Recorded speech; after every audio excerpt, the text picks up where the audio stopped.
Bismillahirrahmanirrahim. Assalamualaikum warahmatullahi ta'ala wabarakatuh. Alhamdulillahi rabbil alamin. Wabihi nasta'inu ala umurid dunya waddin. Wassalatu wassalamu ala ashrafil anbiya'i wal mursalin Sayyidina wa maulana Muhammadin wa ala alihi wa ashabi ajma'in. Allahumma salli wa sallim ala Sayyidina Muhammadin al-fatih lima ukhliqa wal khatimi lima sabaqa nasiril haqqi bil haqqi wal hadi ila siratikal mustaqim wa ala alihi haqqa qadrihi wa miqdaril azim, amma ba'd. Hadratil kiram, para jamaah salat subuh yang dimuliakan Allah Subhanahu wa taala. Syukur alhamdulillah pagi hari ini kita bisa diberikan sebuah kenikmatan oleh Allah Subhanahu wa taala, masih diringankan kolbu kita, disehatkan badan kita sehingga bisa sholat jamaah sholat subuh, salah satu sholat jamaah yang dimuliakan oleh Allah Subhanahu wa taala. Jamaah sekalian, sebelum kita mulai kajian pada pagi kali ini, terlebih dahulu karena ini memang ada sebagian permintaan oleh bapak-bapak minta untuk kajiannya dipindah di Sabtu pagi yang biasanya malam Sabtu, maka kita pindah seterusnya untuk hari Sabtu pagi habis subuh seperti ini, Bapak sekalian. Sebelum kita mulai kajian pagi kali ini, marilah kita hadhar Fatihah agar dapat keberkahan oleh muallif hadal kitab, pengarang kitab Minhajul Abidin ini, yaitu Imam Ghazali, kemudian kepada guru-guru kita, tidak lupa kepada kedua orang tua kita, dan kepada jamaah khususnya kaum muslimin wal muslimat, wabil khusus jamaah Masjid Ar-Raudhah yang telah mendahului kita, mudah-mudahan dilapangkan kuburnya, diberikan keberkahan dan syafaatnya di alam kubur. Liridho illahi lahumul fatihah. A'udzu billahi minasyaitonir rajim. Bismillahirrahmanirrahim. Alhamdulillahi rabbil alamin arrahmanir rahim maliki yaumiddin. Iyyaka na'budu wa iyyaka nasta'in. Ihdinas siratal mustaqim. Siratal ladzina an'amta 'alaihim ghairil maghdubi 'alaihim waladdallin. Amin. Bapak sekalian, minggu yang lalu kita sudah membahas, jadi mungkin ini kita awali sedikit bahwa di dalam kitab Minhajul Abidin ini, di dalam bab yang ketiga itu adalah bab tentang masalah soal awaik. Awaik itu adalah bagaimana penghalang orang mau menuju kepada surganya Allah Subhanahu wa taala. Jadi orang mau menuju surganya Allah, mau ibadah itu penghalangnya banyak. Ya, yang pertama, penghalang yang pertama kita sudah bahas kemarin adalah yang pertama penghalangnya itu bab dunia. Ya, hati itu seringkali digoda oleh bab dunia. Seringkali yang masuk adalah bab hubud dunia, cinta dunia yang berlebihan, ya, kemudian disibukkan untuk ngurusi dunia yang melebihi batas sehingga lupa terhadap Allah dan lupa terhadap hal yang akan menunjukkan kita pada jalannya terhadap Allah Subhanahu wa taala. Nah, yang kedua, ya, penghalang kita di hadapan Allah Subhanahu wa taala untuk bisa lurus, bisa hati kita itu jernih untuk bisa menatap, mengenal Allah yang sesungguhnya, penghalangnya adalah manusia. Kenapa manusia itu menjadi penghalang? Ya, karena kadangkala manusia itu seringkali menyibukkan diri kita, ghaflah untuk tidak mengingatnya.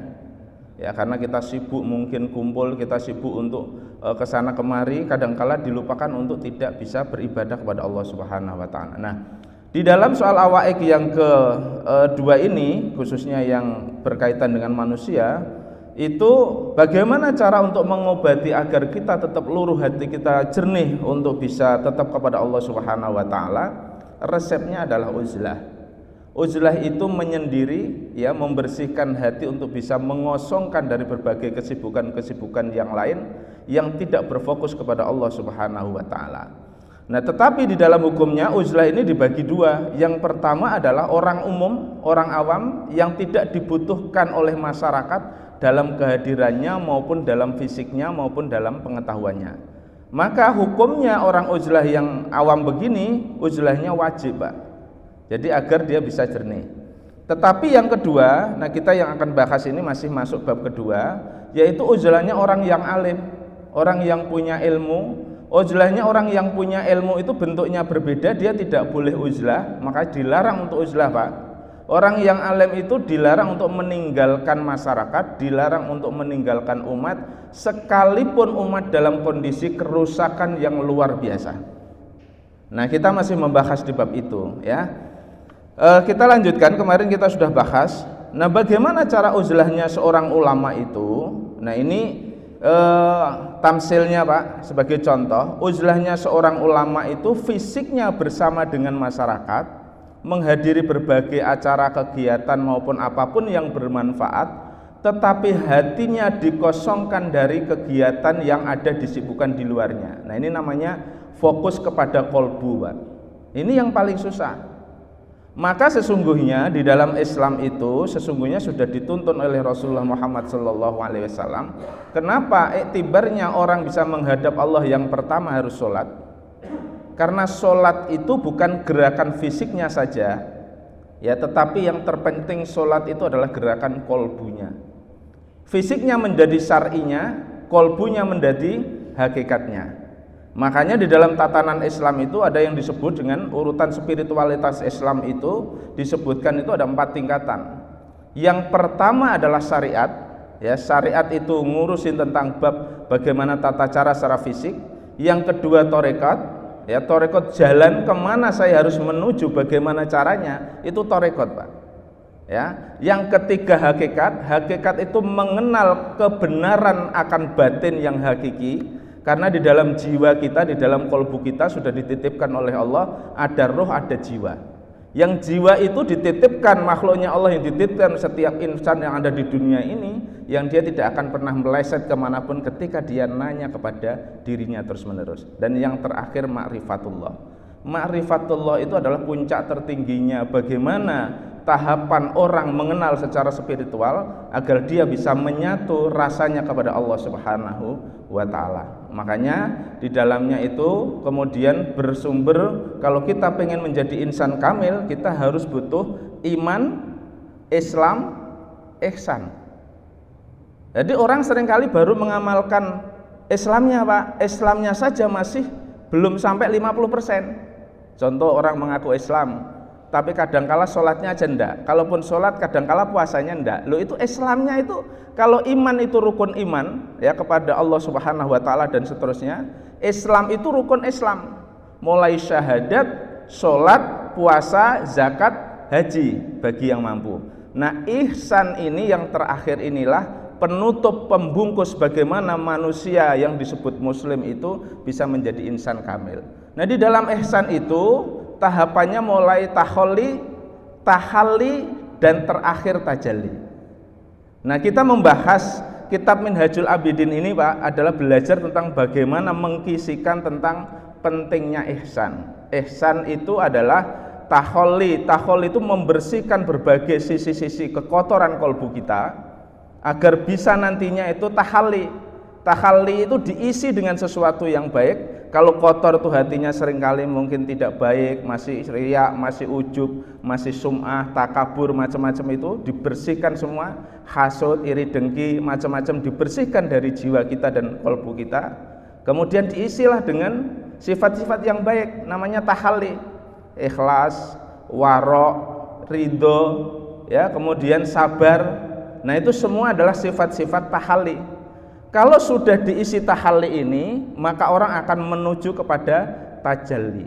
Tajalli itu akan menyatunya rasa kita terhadap zat yang sudah hadir di dalam sisi kita, yaitu Allah Subhanahu wa ta'ala. Nah, inilah Pak pentingnya. Itu kenapa Allah itu kalau dalam sisi untuk keimanan, maka kita ini kadangkala menuju untuk memperdalam imannya saja, tauhid Pak, itu masih kadangkala itu ya nyun sewu, kadangkala kita ini masih melencang-melenceng, kadangkala masih lemah. Padahal puncaknya iman itu rasa, makanya disebut dengan halwanul iman. Orang ketika sudah merasakan nikmatnya iman itu, maka secara otomatis dia sholat juga akan nikmatnya luar biasa. Ketika dihadirkan nikmatnya Allah berupa rezeki, dia syukurnya itu melebihi batas. Ketika dia mulai mengenal durhakanya terhadap Allah, meneteskan air matanya tidak ada henti-hentinya. Nah, itu namanya halwanul iman, dan itu hanya bisa dirasakan manakala kita sudah bertajalli. Nah, salah satu bab ini kenapa kita masih ngaji bab Minhajul Abidin ini adalah bagian bagaimana untuk merefleksikan diri, pelan-pelan mulai menata tentang kolbu kita. Baik Bapak sekalian, kita lanjutkan lanjutannya. Jadi thumma aqulu idza ma ja'al fitnata ba'du wa fi ba'din. Kemudian aku berkata, Imam Ghazali berkata, bagaimana uzlahnya seorang ulama itu apabila sudah nampak, sudah datang berbagai fitnah yang bergelombang-gelombang, benturan antara yang satu dengan yang lain, fatarajal umuru walin nasi, kemudian semua manusia itu sudah melakukan sebuah kerusakan, orang sudah tidak peduli tentang masalah hati nurani, ya. Kemudian meninggalkan an amrid dini mudabbirin, meninggalkan perkara-perkara agama dijadikan mainan. Layar kubuna fi mu'minin, ya. Kemudian pemimpin juga sudah tidak lagi menjaga kebutuhannya orang mukmin atau kepentingan dan kemaslahatannya orang-orang mukmin. Kemudian illa wala dhimmatin, orang mukmin juga sudah tidak peduli, pemimpin juga sudah tidak peduli dengan janjinya, ya. Kemudian wala yudlabuna aliman, orang sudah tidak peduli, tidak merasa penting mendekat kepada orang-orang alim untuk senantiasa terbimbing di dalam soal kehidupannya. Wala yarkumuna mufidan, dan sudah tidak merasa penting mendapatkan ilmu yang bermanfaat. Ngaji kadangkala kita sudah ngaji aja kok, itu misalnya gitu, ya. Wala ya'inuhum amradinihim albattatin, dan juga sudah merasakan bahwa agama itu enggak penting, ya, secara nyata, bahwa agama itu tidak penting untuk bagaimana kehidupannya. Wa taral fitnata ta'ummul ammata, dan kemudian sudah nampak, kita sudah melihat fitnah itu menjalar di berbagai tempat di umum.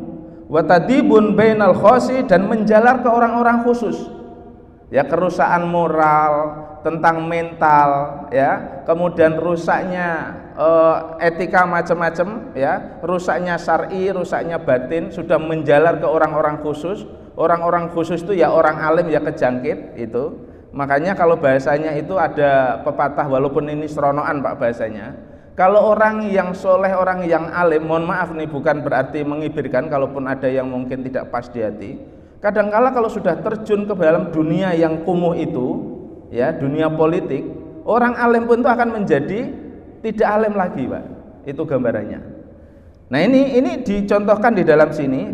Dan ingat Pak, Imam Ghazali mengarang kitab ini itu di masa hidupnya, berarti dikarang di masa 450 sampai 505 Hijriah, kurang lebih hampir 997 tahun yang lalu, atau hampir 1000 tahun Pak, ngarang kitab ini. Dan beliau sudah mengetahui di zaman itu saja, zaman itu sudah mulai rusak Pak.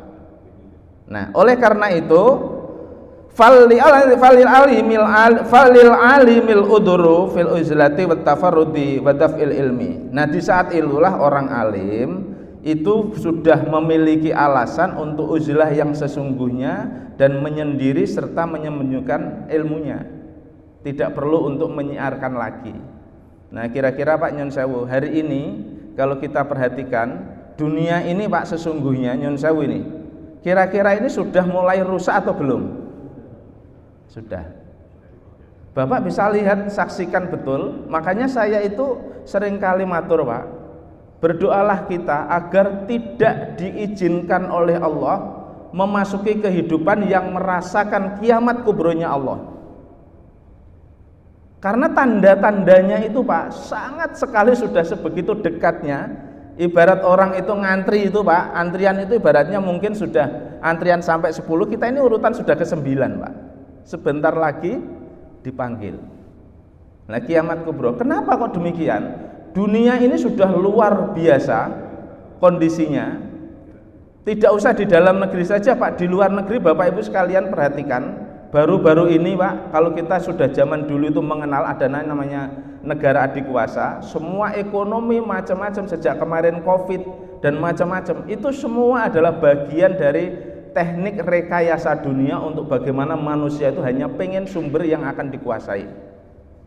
Nah, barusan ini kan terjadi tuh Pak, Amerika habis menculik presiden Venezuela. Bapak bayangkan Pak, di dunia itu ada perkumpulan, perserikatan, kesepakatan yang semua negara manapun tidak ada yang berani melanggar, namanya PBB. Betul ya Pak? Ada orang atau negara yang berani melanggar kesepakatan di PBB itu langsung diluluh lantakkan, Pak. Masih ingat di Irak yang hanya dituduh ibaratnya punya senjata nuklir, dituduh loh Pak, belum mesti luluh lantak Pak. Sampai detik ini yang dulu itu realnya dinarnya Irak itu nilai mata uangnya itu tembus di 34.000 di tahun kira-kira tahun 90-an Pak. Hari ini nilainya dinar Irak itu tidak sampai tembus 1 rupiah. Kebayang nggak kira-kira Pak? Nah, apa efeknya? Sampai sekarang ini kelaparan banyak di Irak itu Pak. Dan hari ini termasuk di salah satunya Iran. Kalau jenengan beli bensin ibaratnya 500 tuh Pak, 500 perak, 500 rupiah itu, duitnya itu sampai 1 tas. Karena nilainya nggak berlaku Pak. Tapi Amerika sekarang nyulik presiden, sebentar lagi pengen menguasai ini, dan semboyannya presidennya itu kira-kira tidak lagi memperdulikan apapun. Kebayang nggak kira Pak? Rusak nggak dunia sudah? Rusak Pak. Di Indonesia semua juga sudah terjadi berbagai kisruh yang luar biasa. Hanya berdoa, hanya pada orang-orang yang soleh, orang-orang yang alim lah, ya, semua itu ditunda. Tentang masalah musibah-musibah yang amat besar itu ditunda kalau ada doanya orang-orang soleh, orang-orang yang dikasih sama Allah Subhanahu wa Ta'ala. Nah, jadi ketika keadaan seperti ini, maka kata Imam Al-Ghazali, falil ilmil udru fil uzlati wa tafarruti wa daf'il ilmi. Jadi saat itulah orang itu boleh uzlah yang sesungguhnya. Wa akhafu anna ma dzakarnahu huwa hadzal zaman, huwa hadzal zamanun nakitu syu'bi wallahul musta'an alaihi tawakkal. Dan saya takut jangan-jangan saat ini yang saya paparkan ini, yang menakutkan ini, zaman inilah yang zaman terjadi, zaman sudah krisis dan zaman yang sangat sulit. Hanya kepada Allah kita minta pertolongan dan pasrah kepadanya. Fahadal hukmul uzlati wa tafarrudi anin nas, dan inilah hukum uzlah dan menyendiri dari manusia, ya, kholwat Pak. Famhamhu fa innal ghalata fihi adimun, maka fahamilah hukum ini, ya, karena sesungguhnya salah menafsirkan itu, nah ini harus hati-hati Pak, itu akan menjadikan wadaruru kasirun, akan menjadikan sebuah kemelaratan atau kerusakan yang bahayanya itu akan sangat banyak. Maka uzlah itu juga harus ditata Pak. Makanya tadi uzlahnya orang alim itu termasuk kita Pak, itu uzlahnya itu ya kumpul, kegiatan-kegiatan yang bermanfaat itu kumpul, tetapi di hati itu dikosongkan dari hal-hal yang negatif, bukan ditinggalkan. Itu yang paling afdol, ya. Kalau ada orang uzlah sendiri, ya benar Pak, tetapi kurang afdol. Contoh nggak mau bergaul, sholat jamaah juga enggak, apapun juga enggak, kumpul-kumpul juga enggak. Nah itu kurang afdol. Jadi afdolnya itu orang yang kira-kira pengen uzlah, yaitu ada kegiatan positif, jalan-jalan misalnya itu positif, sehat, itu ya kumpul Pak, gitu. Tetapi hatinya itu selalu difokuskan untuk senantiasa ingat kepada Allah Subhanahu wa Ta'ala. Kumpul yang lain juga kumpul, senam ya, batin juga kumpul senam, tidak apa-apa, karena itu menjadikan hal yang baik. Jadi kumpul Pak, itu uzlah caranya untuk bisa bagaimana kita bisa senantiasa fokus kepada Allah Subhanahu wa Ta'ala. Fa in qila alaisan Nabi sallallahu alaihi wasallam, ya, bukankah jika dikatakan, bukankah ada sabda Nabi yang mengatakan alaikum bil jamaati fa inna yadallahi ta'ala alal jamaah? Bukankah ada hadis Nabi, kok disarankan untuk uzlah sih? Bukankah ada hadis Nabi yang mengatakan bahwa hendaklah engkau bersama dengan kumpul-kumpul bersama dengan jamaah?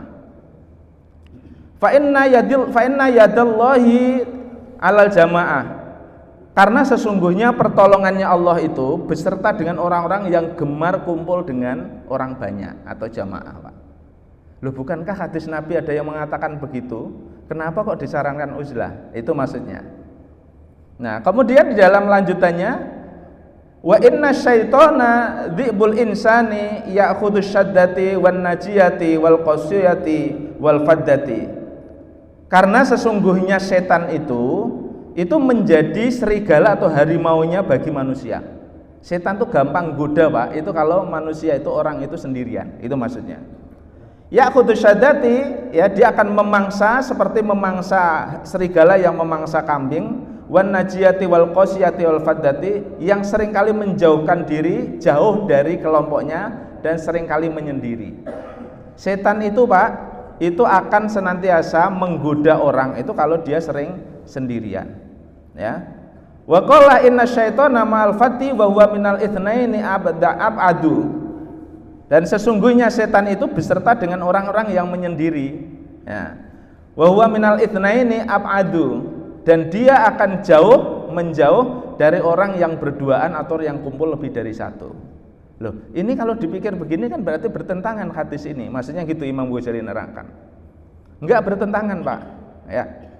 Jadi perintahnya Rasulullah itu kumpul itu juga perintah, ya. Makanya kenapa kok sholat itu lebih utamanya itu harus jamaah, Pak?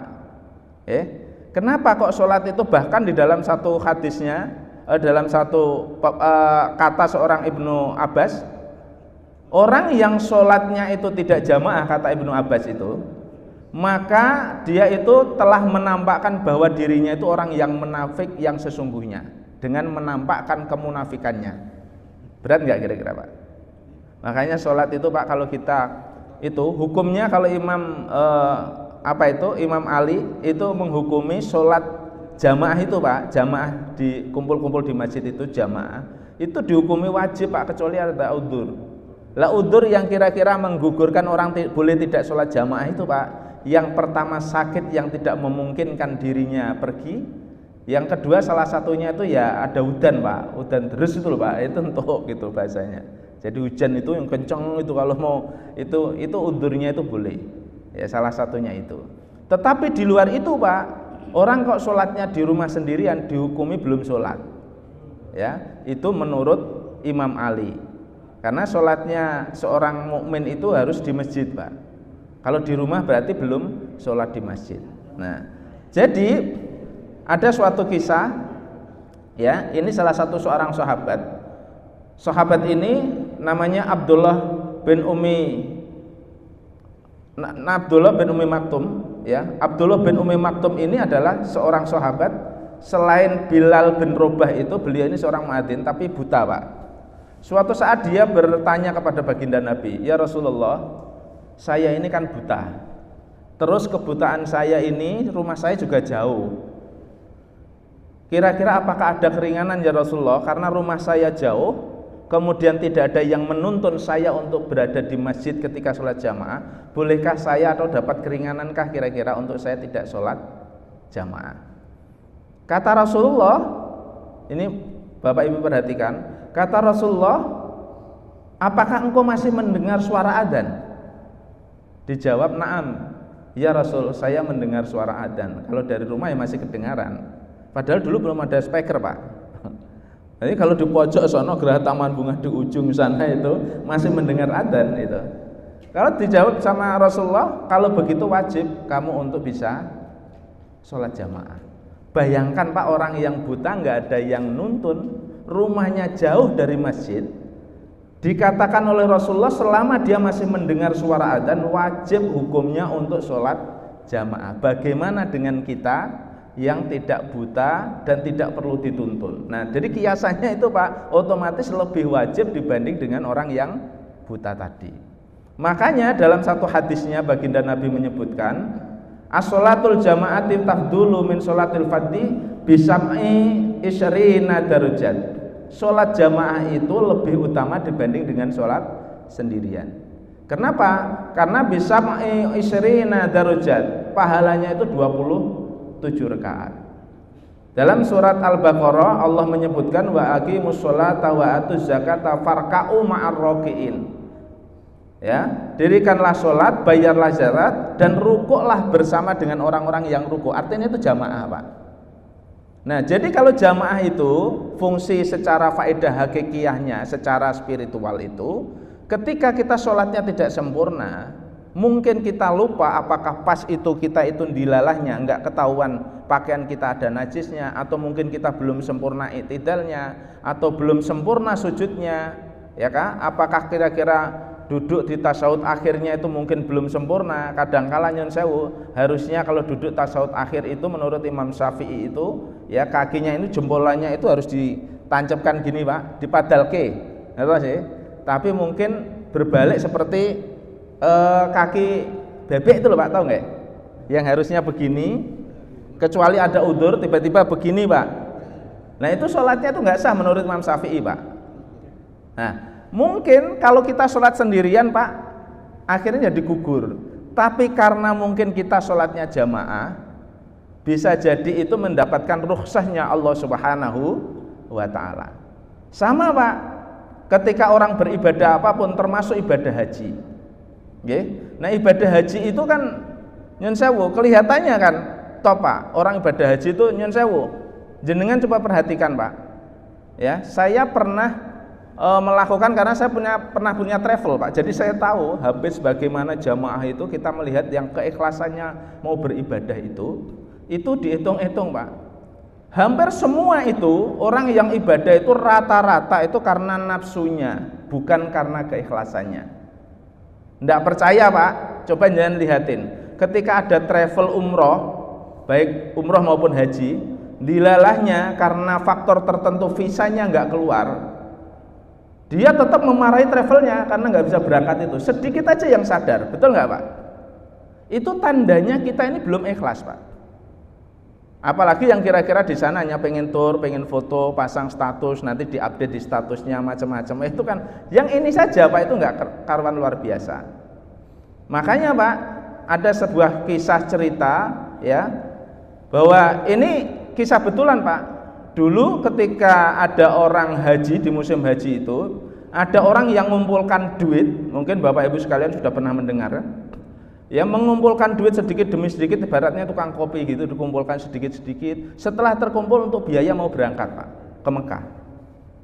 Tetapi di negara Syam itu ya, kemudian dia itu tetanggaan dengan janda yang dia nggak ngerti Pak. Begitu tetanggaan dengan janda itu, kok janda ini kok ada anaknya nangis, ditengok Pak. Padahal dia ini mau berangkat haji loh Pak. Orang sudah mulai terbang semua, kalau sekarang terbang semua. Begitu ditengok ternyata anaknya itu nangis karena kelaparan Pak. Yang dimasak itu batu, yang dibuka, dandangnya dibuka ternyata bukan nasi tapi batu.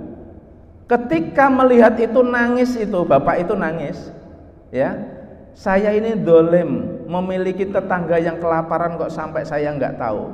Maka Pak, duit sing harusnya berangkat haji tadi Pak, terpaksa dia sedekahin dengan sebuah kesadaran hati Pak, dan dia berkata kepada Allah, ya Allah, sesungguhnya saya itu sudah berniat haji.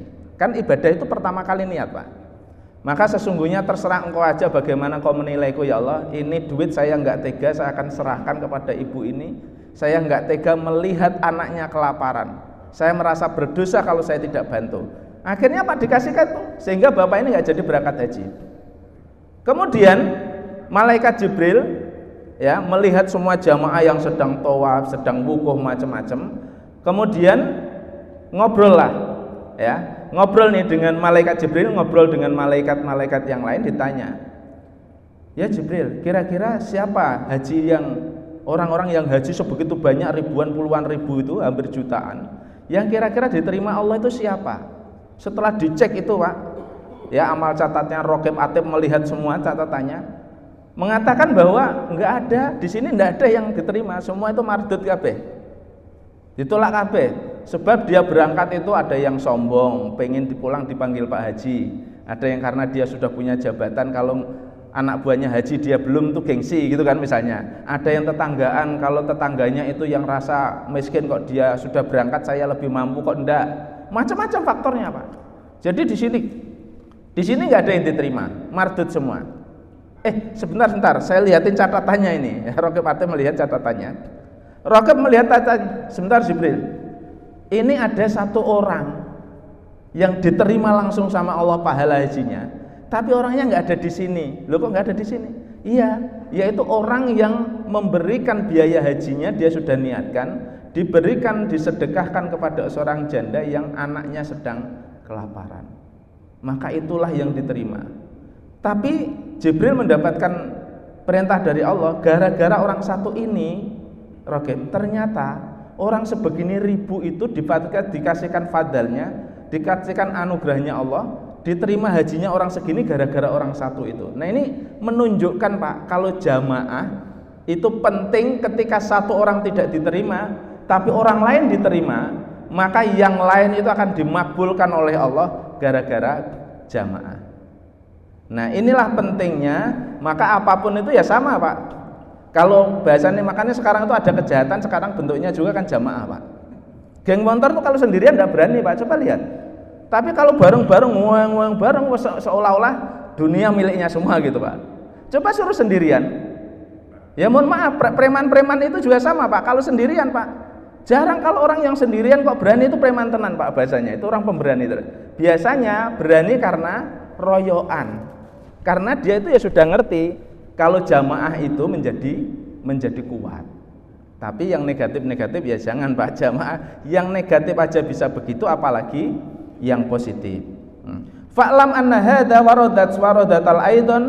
Jadi ketahuilah bahwa sesungguhnya hadis ini itu tidak bertentangan dengan hadis lain yang bunyinya seperti ini Pak.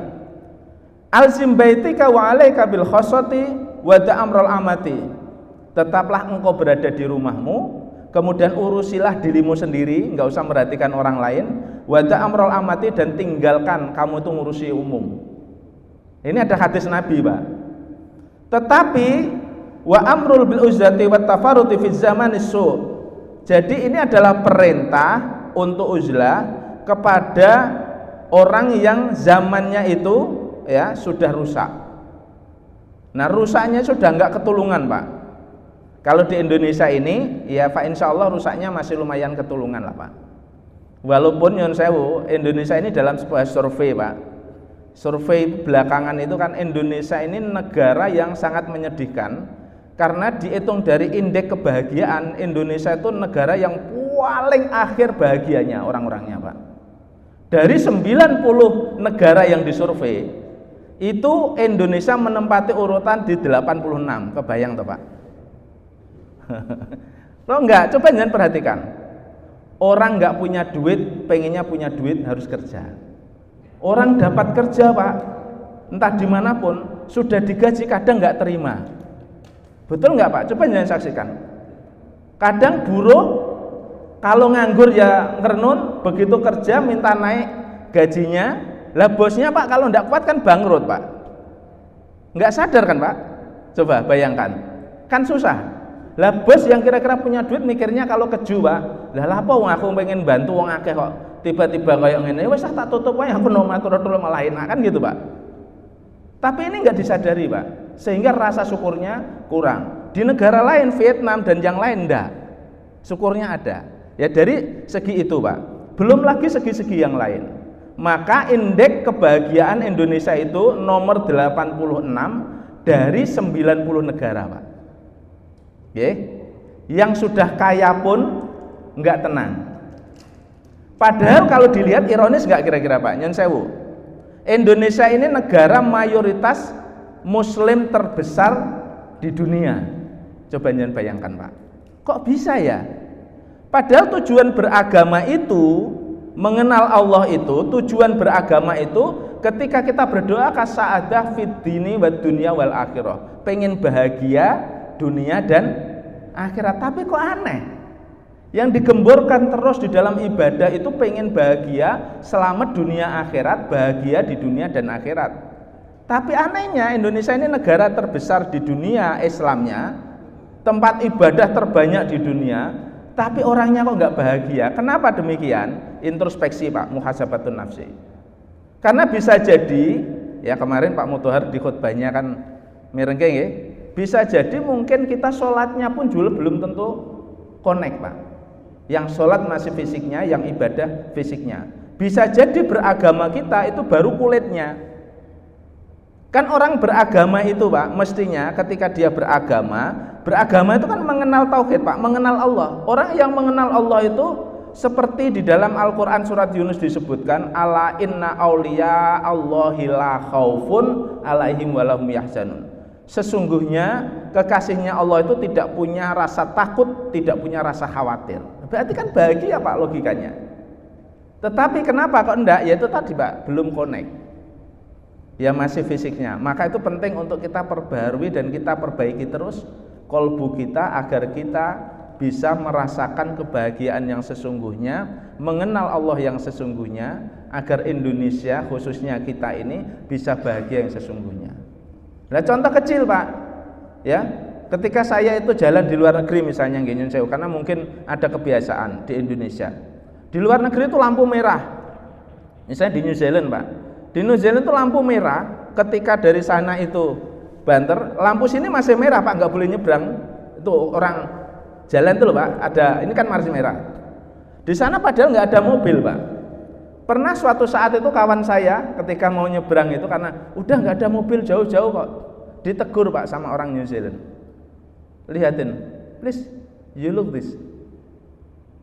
Lihat tuh, kan ini masih merah, nggak ada mobil sama sekali. Dalam kata-kata dia omong Pak, loh yang kelihatan ini aja ada aturannya kok kamu mau langgar. Terus saya nimpali Pak di dalam hati saya, yang nampak saja ada aturan yang jelas begini, ini nampak ini lampu merah, itu aja gampang diterobos, bagaimana dengan Allah yang nggak nampak oleh mata kita. Makanya orang gampang maksiat, gampang korupsi, gampang melakukan kejahatan karena tidak pernah Pak angel ngenal Allah itu nggak gampang. Loh yang gampang aja dilihat bisa dilanggar Pak, nggak percaya jangan di lampu merah itu ucuk-ucukan cepet-cepetan Pak, pokoknya belas dilanggar itu. Padahal itu nampak cetha welo-welo loh Pak. Yang Allah itu tidak gampang dilihat oleh mata. Bagaimana cara kita untuk taat kepadanya, untuk patuh kepada aturan-aturannya. Ya kan Pak? Makanya itu penting untuk kenapa kok agama itu dirasa bukan hanya di akal. Orang yang beragama mengandalkan akalnya Pak, kesasar. Tidak percaya Pak, semua akan dilogikakan Pak. Padahal spiritualitas itu letaknya tidak semuanya di akal. Lah ketika ada Al-Quran itu ayat-ayat Allah disebutkan, kemudian ini cocok dengan akal kita, itu kan hanya mencocokkan saja Pak. Akal kita itu mencocokkan, dikasih oleh Allah ilham, kemudian dikasih akal itu sedikit untuk mencocokkan, yaitu untuk mencocokkan aja sedikit. Tapi tidak semuanya sesuatu yang berkaitan dengan agama termasuk keimanan itu harus cocok dengan akal, enggak Pak. Karena agama, iman itu letaknya itu makanya disebut tasdiqum bil qalbi, diucapkan, wa iqrarum bil lisan, wa amalum bil arkan. Jadi pertama tasdik Pak, tasdik itu percaya. Nah percaya itu kolbu, kolbu itu rasa. Yang sawu, ketika kita ngomongin sate itu enak enggak? Enak. Yang merasakan pertama lewat lidah, tapi yang bahagia di otak atau di sini Pak? Di otak atau di kolbu Pak? Enak, manis, cinta, sedih, itu semuanya temu di hati Pak. Mula iman itu tidak mungkin dia itu akan sampai ketika hatinya itu masih hampa, masih penuh dengan berbagai bentuk rintangan yang masih menggerogoti pada dirinya. Nah, maka kata Rasulullah Muhammad SAW, dalam kondisi inilah tidak mungkin kita itu bisa sendirian ketua ini, kita benar-benar bisa bersama dengan para jamaah. Satu lagi Pak, wa amru bil uzlati wa tafarruti fi zaman isu wala tanaqudu fi qouli ta'ala wala budda minal jam'i bainal khabaraini bi qaulillahi ta'ala wa taufiq. Jadi hadisnya Rasulullah yang menyatakan jamaah itu lebih penting, ya, kemudian ada perintahnya Rasulullah suruh uzlah, suruh sendiri di rumah untuk selantiasa menyendiri, itu tidak bertentangan sama sekali. Kenapa? Kata Rasulullah wala budda min jam'il bainal khabaraini bi qaulillahi ta'ala wa taufiq. Jadi dua hadis itu sesungguhnya intisarinya bisa dikumpulkan dan bisa diambil sesuatu yang bermanfaat karena kekuatannya Allah dan taufiknya. Maka Pak, ketika kita pengen baik, ya kumpul-kumpul, jangan sendirian, khususnya sholat Jum'ah, khususnya yang lain-lain, sholat jamaah, itu penting untuk bisa mengikuti hal-hal yang kira-kira disarankan oleh Allah Subhanahu wa ta'ala. Ya, demikian Bapak sekalian, kita lanjutkan minggu yang akan datang. Mudah-mudahan ngaji kita walaupun sedikit-sedikit itu nanti mudah-mudahan mendapatkan faedah, khususnya untuk mempertebal kolbu kita, keyakinan kita, dan membersihkan kolbu kita. Kurang lebihnya mohon maaf. Billahi taufik wal hidayah. Wassalamualaikum warahmatullahi wabarakatuh.